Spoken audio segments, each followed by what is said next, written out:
The time is 8:45 p.m. This is the Sri Lanka Broadcasting Corporation. Here is the news edited by Dinit Gunwardana and read by Tilani Pires. The headlines. The President slams allegations levelled by Channel 4 with regard to the Easter Sunday bombings. The Asian Development Bank is urged to initiate new projects on renewable energy digitalisation and public transport systems. The Minister Dr. Bandula Gunawardena says that the government does not intend to censor social media. The significance of innovations in the competitive world is emphasized. Grade 5 scholarship examination will be held on the 15th of October. And on international news, a raid is carried out on India's news site over China funding claims. And on sports news, athletics, Sri Lanka wins its first medal at the Asian Games in 17 years. In a recent interview with the Deutsche Welle, President Ranil Wickremesinghe addressed several critical topics including the Berlin dialogues, economic challenges and allegations of human rights concerns. President Wickremesinghe acknowledged the progress made during the Berlin dialogues, emphasizing improved understanding and cooperation between Sri Lanka and European countries, particularly France and Germany. Regarding economic challenges, he classified the situation with the IMF and stated that they have reached an agreement with discussions on alternative proposals to meet revenue targets ongoing. He acknowledged historical taxation issues but expressed confidence in resolving them. He highlighted that the Truth and Reconciliation Commission is a significant step towards addressing reconciliation and human rights issues. When asked about calls for international investigations into human rights abuses, President Wickremesinghe rejected the idea, asserting that Sri Lanka would handle investigations internally with the involvement of Sri Lankan personnel. He also dismissed the recent UN report on human rights, asserting that the government had rejected it. The Minister Dr. Bandula Gunawardena says that the government does not have the slightest intention of censoring the social media platforms. However, it is essential to monitor the social media. None is entitled to oppress or harass others via social media. He further added that no advertisement on social media will be blocked. The Minister expressed these views at the meeting held to inform the media on the cabinet decisions taken. The Minister Prasanna Ranawira says that the government intends to increase the number of entrepreneurs in the country. Currently, only 2% of the population are entrepreneurs. It is expected to increase this percentage up to 10% within the next 5 years. Three-wheel taxi drivers who have passed the GCE O-level examination will be given occasional training. The State Minister further added that the traditional craftsmen of the country should be protected while uplifting the status of entrepreneurs. The young graduates should be given a chance to contribute to the development of the country. The significance of innovations in the competitive world was also emphasized by Minister Ranawira. He expressed these views at a discussion held at the Presidential Media Centre today. This news broadcast comes to you from the Sri Lanka Broadcasting Corporation. The Minister Prasanna Ranawira says that the government intends to increase the number of entrepreneurs in the country. Currently, only 2% of population are entrepreneurs.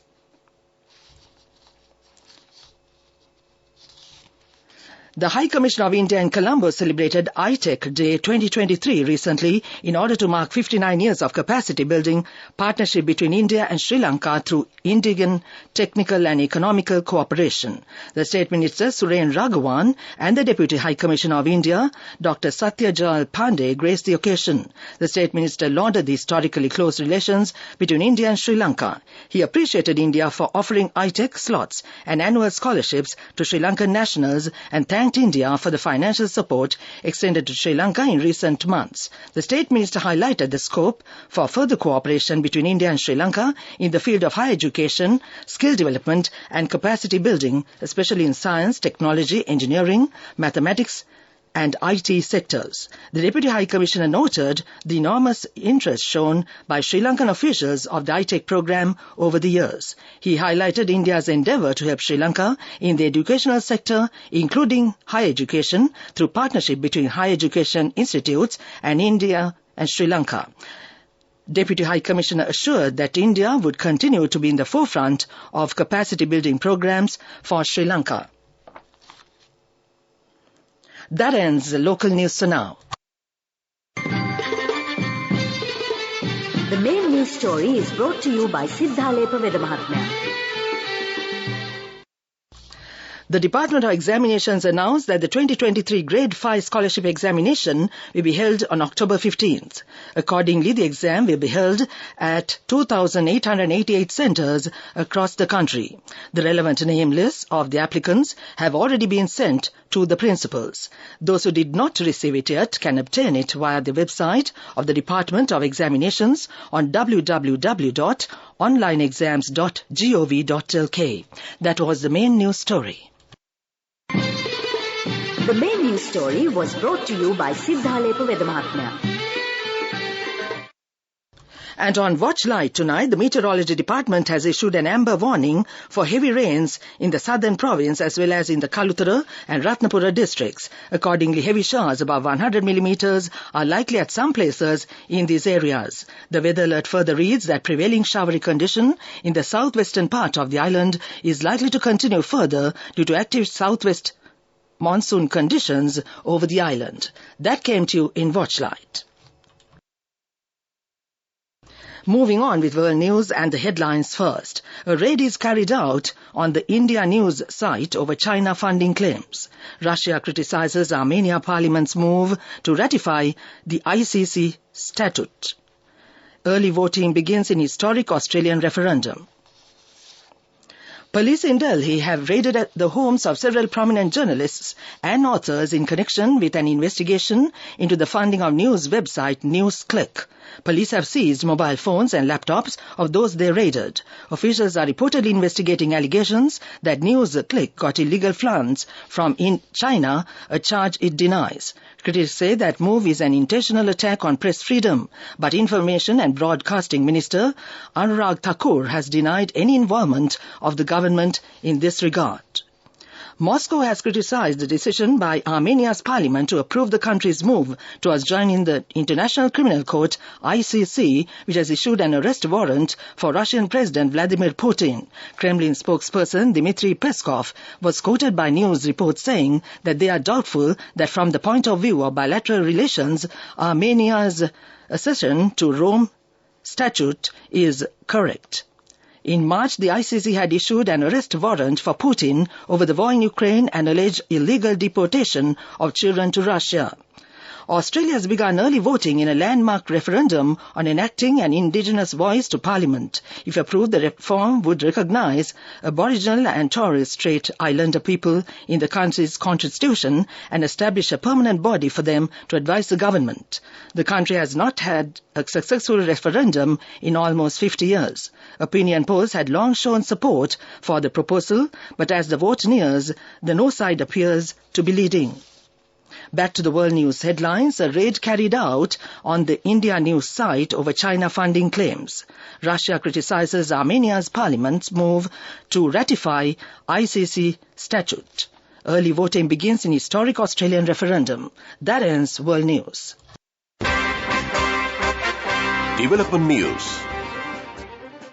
A program is implemented to popularize electric vehicles among the people, which has been implemented according to a concept of the Minister of Transport, Highways and Mass Media, Dr. Bandula Gunawardena. Speaking during a discussion in this regard, the Minister said the Pitipana area of Homagama has been identified as the most suitable to develop under the concept of developing one selected village as a green village.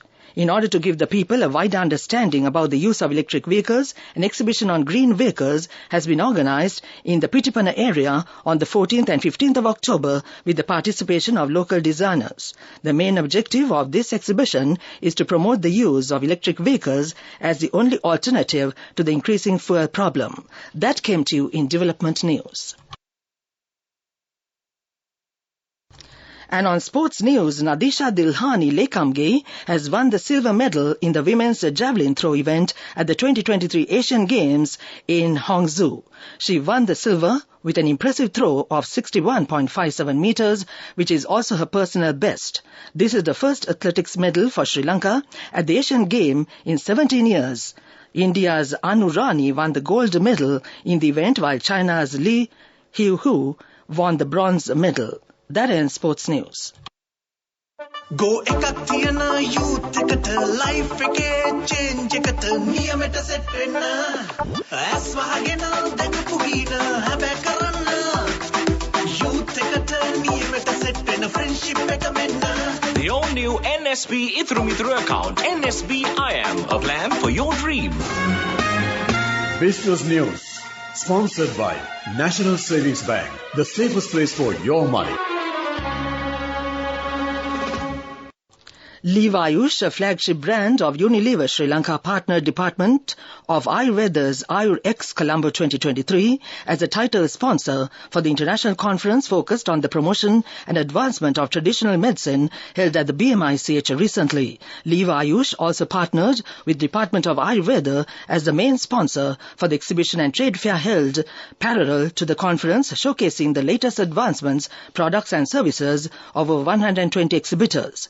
This strategic partnership not only demonstrates the company's dedication on uplifting traditional medicine whilst using traditional medical knowledge innovatively into modern health and beauty concepts. That came to you in Business News. Business News, sponsored by National Savings Bank, the safest place for your money. Go එකක් තියන youth එකට life එකේ change එකට නියමෙට set වෙන්න. ඇස් වහගෙන දැකපු හීන හැබැයි කරන්න. youth එකට නියමෙට set වෙන friendship එක මෙන්න. The all-new NSB Ithru Mithru account. NSB IM, a plan for your dream. Sri Lanka reached the 100,000 tourist arrival mark in September, marking the 8th month of 2023, and this milestone was achieved. However, with the arrivals totaling 111,938, the island nation managed to realize only 93% of the target set for the month of September. As per the target set by the Sri Lanka Tourism Development Authority, the aim was to draw at least 120,201 international visitors in September. That ends economic news. Weather report.